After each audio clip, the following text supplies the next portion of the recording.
நண்பர்களே, ஒரு நிமிடம் கற்பனை செய்து பாருங்கள். நீங்கள் காலையில் கண் விழிக்கிறீர்கள். அன்று பார்த்து உங்களை சுற்றியுள்ள மனிதர்கள் எல்லோரும் உங்களிடம் மிகவும் அன்பாக பேசுகிறார்கள். நீங்கள் நீண்ட நாட்களாக எதிர்பார்த்த ஒரு நல்ல செய்தி தேடி வருகிறது. நீங்கள் தொடும் காரியங்கள் எல்லாமே மிக எளிதாக எந்த தடையும் இல்லாமல் நடந்து முடிகிறது. இன்னொரு நாள் நீங்கள் அதே படுக்கையிலிருந்து தான் எழுகிறீர்கள். ஆனால் அன்று எல்லாமே தலைகீழாக நடக்கிறது. எல்லோரும் உங்களிடம் சண்டைக்கு வருகிறார்கள். தேவையில்லாத நஷ்டங்கள் ஏற்படுகிறது. ஒட்டுமொத்த நாளும் ஒரு நரகமாக மாறுகிறது. ஏன் இந்த வித்தியாசம்? 2 நாட்களிலும் நீங்கள் தானே வாழ்ந்தீர்கள். ஒரே உலகம் தானே உங்களைச் சுற்றி இருந்தது.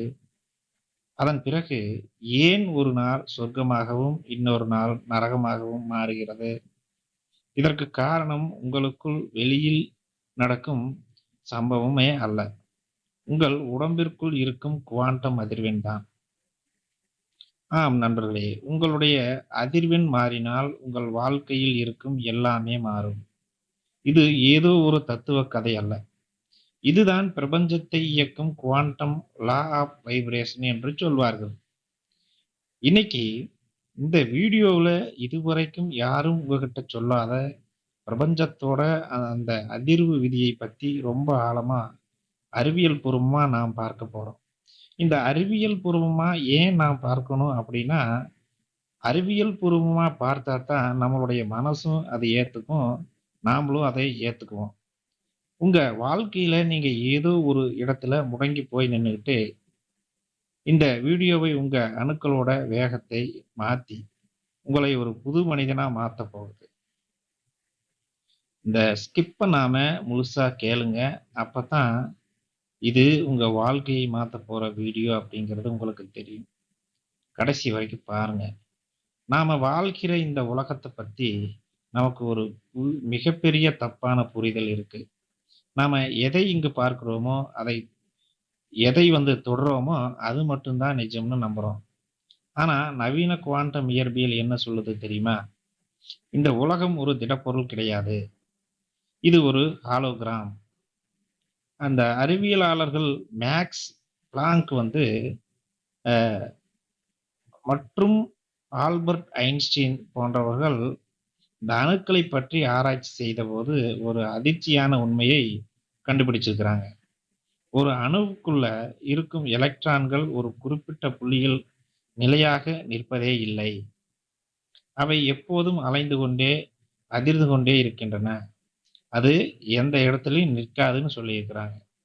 இன்னும் சுருக்கமா சொன்னா, இந்த உலகத்தில் ஓய்வு என்ற ஒரு நிலையே கிடையாது.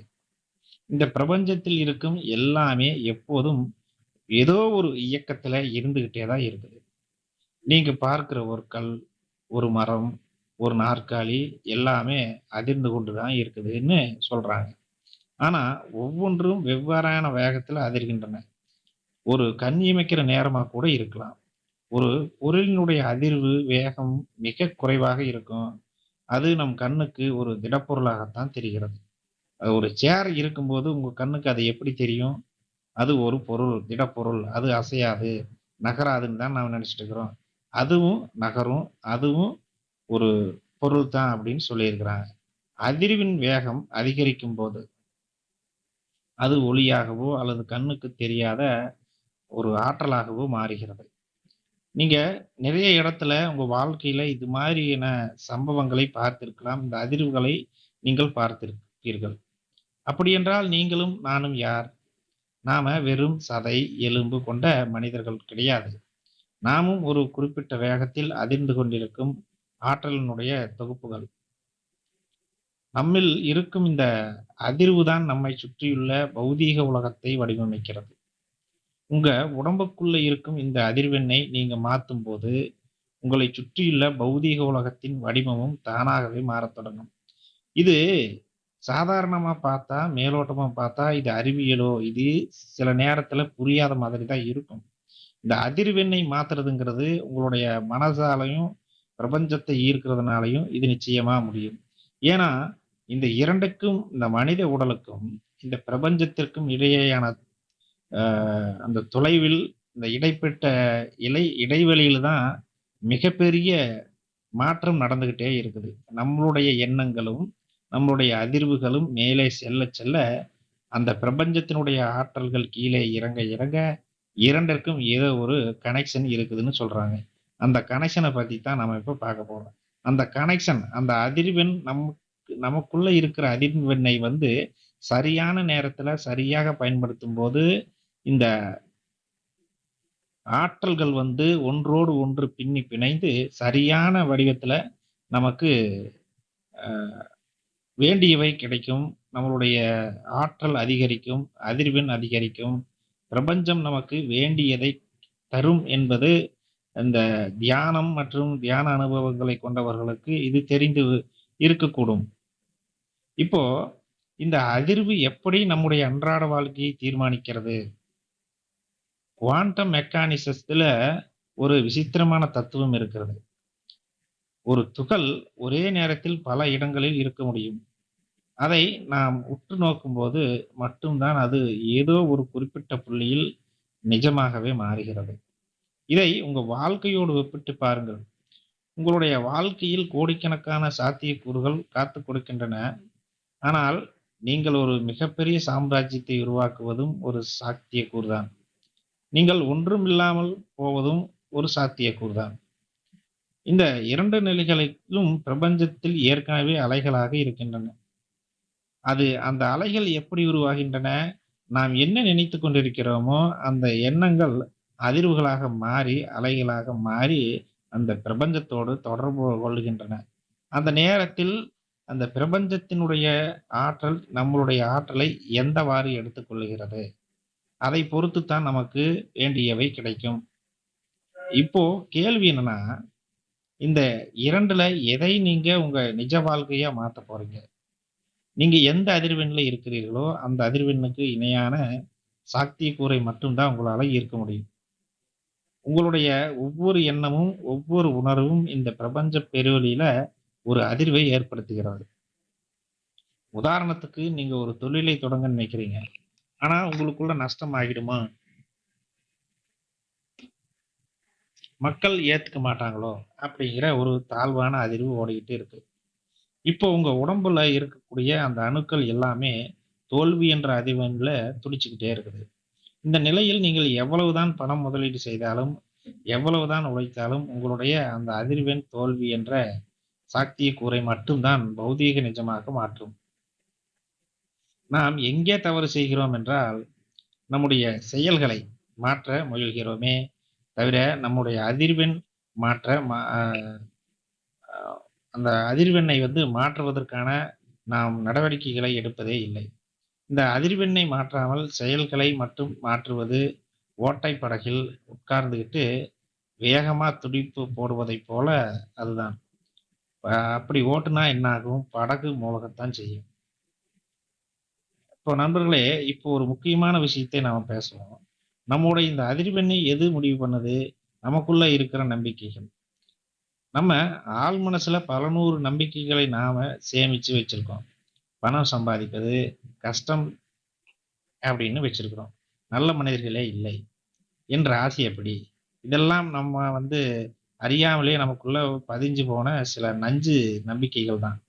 இந்த நம்பிக்கைகள் தான் உங்க உடம்போட அதிர்வு அடித்தளத்தை உருவாக்குது.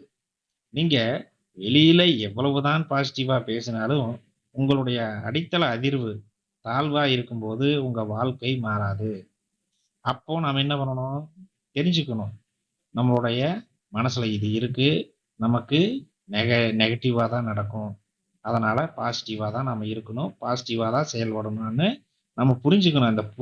இந்த புரிஞ்சாதான் உங்களுடைய வாழ்க்கை மாறும். ஒரு கட்டத்தோட அந்த அஸ்திவாரம் இந்த பலவீனமா இருந்தா, அந்த கட்டடம் என்ன ஆகும்? அதுக்கு மேல நீங்க எவ்வளவு அழகான பெயிண்ட் அடிச்சாலும், அந்த பில்டிங் இடிஞ்சு தான் விழும். அதே மாதிரி தான் உங்க நம்பிக்கைகளை மாத்தாம, உங்க அதிர்வெண்ணை உங்களால உயர்த்தவே முடியாது. மக்களுக்கு இருக்கிற மிகப்பெரிய சந்தேகம் என்னன்னா, நான் நல்லா தானே யோசிக்கிறேன். அப்புறம் ஏன் எனக்கு கெட்டது நடக்குது? நீங்க யோசிக்கிறது உங்க மூளையோட மேல் மட்டத்துல. ஆனா, உங்க அதிர்வு வர்றது இந்த உங்க ஆழ் மனசுல இருந்து. அந்த அதிர்வு வந்து ஆழ் மனசுல தான் உருவாகும். உங்களுடைய எண்ணங்களை பொறுத்து அதிர்வெண் மாறும். உங்க ஆழ் மனசுல இருக்கிற அந்த பழைய பதிவுகள் தான் உங்க உடம்போட அணுக்களை தொடர்ந்து ஒரு தாழ்வான ஃப்ரீக்வன்சியில துடிக்க வைக்குது. அந்த பழைய பதிவுகளை உடைச்சு எறியாத வரைக்கும் உங்களோட அதிர்வெண் மாறாது. உங்க வாழ்க்கையும் மாறாது. இந்த அதிர்வெண்களுடைய பிரிவுகளை பார்ப்போம். பிரபஞ்சத்தில் இருக்கும் அதிர்வெண்களை நாம் 2 முக்கிய பிரிவுகளாக பிரித்து பார்த்தால் தான் நமக்கு நன்றாகவே புரியும். ஒன்று சுருங்கும் அதிர்வெண், இன்னொன்று விரிவடையும் அதிர்வெண். சுருங்கும் அதிர்வெண் அப்படின்னா என்ன? எப்போதெல்லாம் நீங்க பயம், சந்தேகம், பொறாமை, கோபம், இந்த பழிவாங்கும் உணர்ச்சி போன்ற உணர்ச்சிகளில் இருக்கிறீர்களோ, அப்போதெல்லாம் உங்களுடைய ஆற்றல் சுருங்குகிறது. உங்க உடம்பில் இருக்கிற செல்கள் எல்லாமே தற்காப்பு நிலைக்கு போயிடுது. இந்த நிலையில் உங்க மூளையோட சிந்திக்கும் திறன் குறையும். உங்க உடம்புல நோய்கள் உருவாகும். உங்களை சுத்தி இருக்கிற மனிதர்கள் உங்ககிட்ட இருந்து விலகி போவாங்க. ஏன்னா சுருங்கும் ஆற்றல் யாருக்குமே பிடிக்காது. ஒரு வாடிப்போன பூவை யாருக்காவது பிடிக்குமா? அதே மாதிரி தான் சுருங்கிய அதிர்வெண்ணில் இருக்கும் மனிதர்களை பார்த்தாலே மற்றவங்களுக்கு ஒரு விதமான சலிப்பு ஏற்படும். விரிவடையும் அதிர்வெண் அப்படின்னா என்ன? எப்போதெல்லாம் நீங்க மகிழ்ச்சி, துணிச்சல், அன்பு என்ற பிறருக்கு கொடுத்தல், நன்றியுணர்வு போன்ற இந்த உணர்ச்சிகளில் இருக்கிறீர்களோ, அப்போதெல்லாம் உங்களுடைய ஆற்றல் எல்லையற்று விரிவடைகிறது. உங்க உடம்பில் இருக்கிற அணுக்கள் எல்லாமே ஒரு புதிய உத்வேகத்தோடு துடிக்க ஆரம்பிக்கும். இந்த விரிவடையும் அதிர்வெண்ணில் நீங்க இருக்கும்போது, உங்களை சுற்றியுள்ள உலகம் உங்களுக்கு சாதகமாக மாறத் தொடங்கும். உங்களுக்கே தெரியாமல் உங்களுக்கு தேவையான வாய்ப்புகள் தேடி வரும்.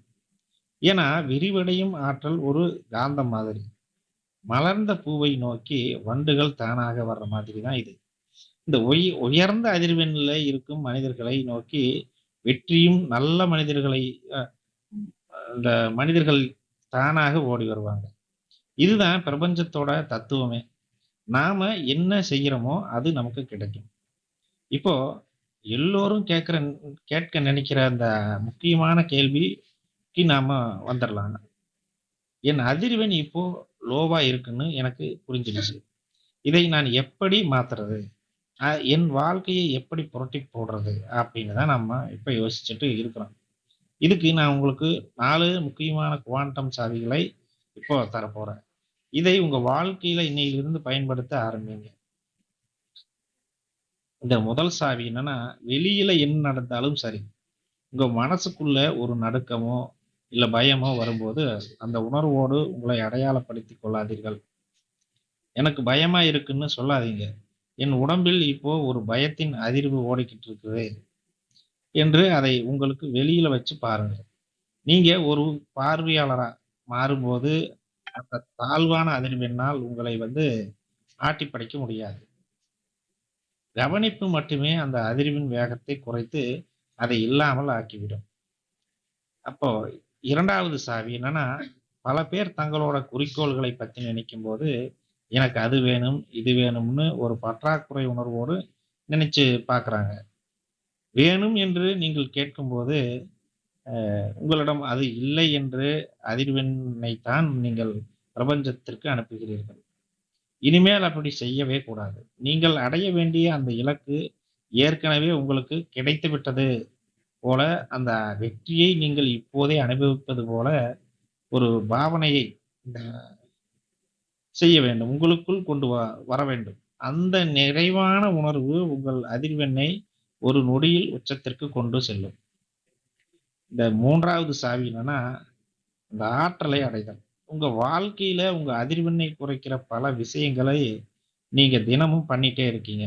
தேவையில்லாத வதந்திகள், அப்புறம் அந்த வதந்திகளை வந்து பேசுறது, மத்தவங்களோட நம்மை ஒப்பிட்டு பார்த்து பொறாமைப்படுவது, எப்போதுமே குறைகளை தேடிக் கொண்டே இருப்பது. இதெல்லாம் உங்களோட பாசிட்டிவ் எனர்ஜியை உறிஞ்சுற வடிகால்கள். முதல்ல இந்த வடிகால்களை அடைங்க. உங்க எனர்ஜி பாதுகாத்து வந்து வைக்கணும். எப்போ உங்க எனர்ஜி வீணாகாமல் உங்களுக்குள்ளேயே சேமிக்கப்படுதோ, அப்போ உங்க அதிர்வெண் தானாகவே உயரத் தொடங்கும். அடுத்தது 4வது சாவி என்னன்னா, நன்றியுணர்வு. அதுவும் நிபந்தனையற்ற நன்றியுணர்வு இருக்கணும். காரணமே இல்லாம இந்த வாழ்க்கைக்கு நன்றி சொல்ல பழகுங்கள். எனக்கு இன்னைக்கு ஒரு புதுசா ஒரு நாள் கிடைச்சிருக்கு. நான் சுவாசத்திற்கும் அந்த எனக்குள்ள தங்குற இந்த இடம் இருக்கு இல்லையா? அதற்கும் நன்றி சொல்லணும். அதாவது காற்றுக்கு மட்டுமல்ல, நமக்குள்ள இருக்கக்கூடிய அந்த காற்று செல்லக்கூடிய இடம் இருக்கிறது இல்லையா? அதற்கும் கூட நன்றி சொல்லணும். நாம இருக்கிற வீடு, நம்ம பயன்படுத்தக்கூடிய பொருட்கள், மனிதர்கள், உறவினர்கள் என்று இப்படி உங்ககிட்ட இருக்கிற சின்ன சின்ன விஷயங்களை நீங்க ஆழமா நேசிக்கத் தொடங்கணும் போது, உங்க உடம்போட அணுக்கள் எல்லாமே ஒரு தெய்வீக அதிர்வெண்ல துடிக்க ஆரம்பிக்கும். நன்றி உணர்வு இருக்கும் இடத்தில் வறுமையோ, தோல்வியோ வாழ முடியவே முடியாது. இந்த நண்பர்களே, நீங்கள் இந்த உலகத்திற்கு ஏதோ தற்செயலாக வந்தவர்கள் இல்ல. இந்த பிரபஞ்சத்தை இயக்கும் அதே பேராற்றல் தான் உங்கள் ஒவ்வொரு அணுவுக்குள்ளும் துடித்துக் கொண்டிருக்கிறது. நீங்கள் ஒரு சாதாரண மனிதராக வாழ்வதும், ஒரு மாபெரும் சாதனையாளராக மாறுவதும் உங்கள் கைகளில் மட்டும் தான் இருக்கிறது. இது மற்றவர்களுடைய கைகளில் எதுவுமே இல்லை. மத்தவங்கள அ மதிக்கலைன்னு நீங்க கவலைப்படவே கூடாது. மத்தவங்க உங்கள மதிக்கலைன்னு நீங்க கவலையே எந்த நாளும் படக்கூடாது. உங்க அதிர்வெண்ணை உயர்த்துங்க. நீங்க முதல்ல மாறுங்க. மற்றவர்கள பிறகு மாத்திக் கொள்ளலாம். உங்களை மதிக்காதவங்க எல்லோரும் உங்க முன்னாடி நிக்கிற அளவுக்கு காலம் நிச்சயமாக மாறும். ஏன்னா, உங்களுடைய அதிர்வெண் உயர உயர அவைகளெல்லாம் உங்களை தேடி வருவார்கள். பணம் வரலைன்னு வருத்தப்படவே கூடாது. வறுமை அப்படிங்கிற அதிர்வெண்ணை மாத்தி, நிறைவுங்கிற அதிர்வெண்ணுக்கு மாறுங்க. இந்த மாற்றம் வேண்டும். மாற்றம் இல்லாமல் நான் அதைச் செய்கிறேன், இதைச் செய்கிறேன் என்று புலம்பிக் கொண்டு இருந்தால் பணம் வராது. உங்களுக்கு பிரச்சனைகள் தான் வரும். இதை நான் எச்சரித்துக் கொள்கிறேன். பணம் உங்களை தேடி ஓடி வரும். காலம் உங்களுடைய கைகளில் தான் இருக்கிறது. உங்களைச் சுற்றியுள்ள உலகம் ஒரு வெறும் திரை மட்டும் தான். அந்த திரையில ஓடுற படம் உங்களுக்கு பிடிக்கலைன்னா, திரையை கிழிச்சு என்ன பிரயோஜனம் நண்பர்களே? ப்ரொஜெக்டர்ல இருக்கிற அந்த ஃபிலிமை மாத்தணும். உங்க உள்ளுக்குள்ள இருக்கிற அந்த அதிர்வெண் தான் அந்த ஃபிலிமே. அதை மாத்துங்க. திரையில இருக்கிற உங்க வாழ்க்கை படம் தான அத சத்தியமா மாறும். அந்த திரையில இருக்கிற உங்க வாழ்க்கை நிச்சயமா மாறும். நீங்க விதியின் கைதி அல்ல. நீங்கள் உங்க அதிர்வெண்ணின் எஜமான் என்று நீங்கள் உங்களுக்குள்ளேயே ஒரு வரைபடத்தையும், ஒரு ஆழமான மனப்பதிவையும் ஏற்றுக்கொண்டு எழுதி வைத்துக் கொள்ளுங்கள். இன்னையில இருந்து ஒரு புது மனிதனா உருவெடுங்க. பழைய சோகங்களையும், பயங்களையும், கவலைகளையும் தூக்கி போடுங்க. உங்க அதிர்வெண்ணை உச்சத்துக்கு கொண்டு போங்க. நீங்க நடக்கிற இடமெல்லாம் ஒரு பாசிட்டிவ் எனர்ஜி கண்டிப்பா வீசும். உங்களுடைய பார்க்கிற இந்த மனிதர்கள் எல்லோருமே உங்ககிட்ட இருக்கிற அந்த கம்பீரத்தை பார்த்து வியந்து நிற்கட்டும். உங்க அணுக்கள் இப்போ ஒரு புதிய பிரபஞ்சத்தோடு துடிக்கத் தொடங்கிருச்சு. அதே வேகத்தோட, அந்த துணிச்சலோட போங்க. இந்த உலகத்தை நீங்க நிச்சயமா ஜெயிப்பீங்க. விழிப்புணர்வுடன் இருங்கள். அந்த குவாண்டம் அதிர்வெண்ணை அ மாற்ற முயற்சி செய்யுங்கள். மாற்றினால் நிச்சயம் மாற்றம் வரும். இனி உங்கள் வாழ்க்கையில் எல்லாமே மாறும் என்று நம்புகிறேன். நாம் அடுத்த பதிவில் பார்க்கலாம். நன்றி, வணக்கம்.